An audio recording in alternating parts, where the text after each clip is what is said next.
बयस को रोकब सोरिष, स्वास्थ्य को रखिब सुस्थ। आयुर्वेद शास्त्रर महौषधि।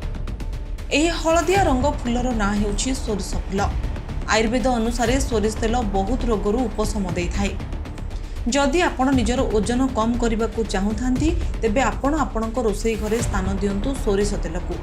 सोरिष तेल रहितबा विटामिन जथा थायामिन, प्रोटेट और नियोसिन शरीर में मेटाबॉलिज्म बढ़ाई थाए। सोरिष तेल रही एंटीऑक्सीडेंट त्वचा को टाइट रखि थाए, जहा द्वारा त्वचार चमक आसी थाए।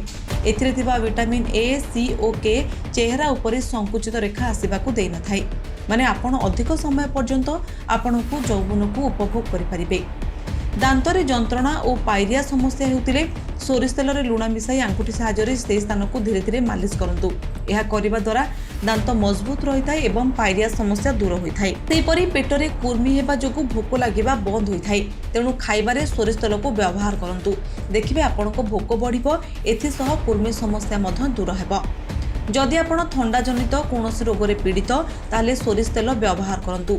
एथिरे थिबा मैग्नेशियम थंडारू उपशम देइथाय। आमध्य छाती रे नियमित सोरिष तेल मालिश करिबा द्वारा थंडा कमी थाय। आपण जानि नथिबे सोरिष तेल रे थिबा गुण शरीर को कैंसर और ट्यूमर भली भयानक रोगरू मध्य रक्षा करिथाय। ब्यूरो रिपोर्ट, माटिरा मनीषा। जदि आपंक आम भिडी भल लगा तेब आम चैनल को लाइक, शेयर और सब्सक्राइब करने को जमा भी भूलु नहीं।